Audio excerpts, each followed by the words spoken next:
18/5/25 ഞങ്ങൾ ചർച്ചിൽ ആരാധിച്ചുകൊണ്ടിരുന്നപ്പോൾ ഏകദേശം 11:40 സമയത്ത് ജയ്ശ്രീറാം വിളിച്ചുകൊണ്ട് ഒരു കൂട്ടം ഗ്യാങ് ഞങ്ങളുടെ ചർച്ചിനുള്ളിൽ കയറി. അതിൽ മുഖ്യമായി രാജ്കുമാർ യാദവ്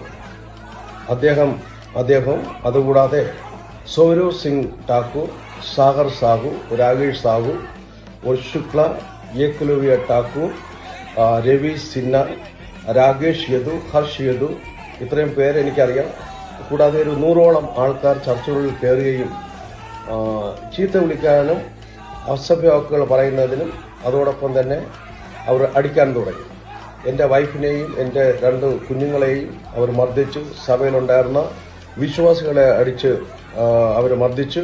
പിന്നെ പോലീസ് വന്നതിന് ശേഷം പോലീസിന്റെ മുന്നിൽ വെച്ച് ഞങ്ങളെ വീണ്ടും എൻ്റെ വൈഫിനെയും കുഞ്ഞുങ്ങളെയും ചർച്ചിലുള്ള ഓരോ വിശ്വാസികളെയും അടിക്കുകയും തെരുവറിയുകയും എന്നോട് അനാവശ്യമായിട്ടുള്ള ചീത്ത പറയുകയൊക്കെ ചെയ്തു. പോലീസ് സ്റ്റേഷനിൽ ചെന്നതിന് ശേഷം വളരെ ക്രൂരമായിട്ടുള്ള അനുഭവമാണ് ഈ കുഞ്ഞുങ്ങൾക്കെല്ലാം ലഭിച്ചത്. കൊച്ചു കുഞ്ഞുങ്ങൾ 4-5 വയസ്സായ കൊച്ചു കുഞ്ഞുങ്ങളെല്ലാം ഉണ്ടായിരുന്നു.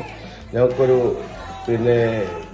വെള്ളം തന്നെ ഞങ്ങൾക്ക് തന്നിട്ടില്ല. ഒരു റൂമിനകത്ത് അടച്ചിട്ടിട്ട് വളരെ ക്രൂരമായ നിലയിൽ ഞങ്ങളുടെ മാസം എഴുതുകയായിരുന്നു. ഞങ്ങൾ പറഞ്ഞതൊന്നും അവർ എഴുതിയില്ല. അവർക്ക് പോയിച്ചതുപോലെ അവർ എഴുതുകയും അതിനുശേഷം അവർ സിഗ്നേച്ചർ മേടിച്ചു.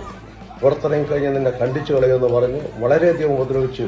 കുഞ്ഞുങ്ങൾ പേടിച്ചിരിക്കുകയാണ്, വൈഫ് പേടിച്ചിരിക്കുകയാണ്.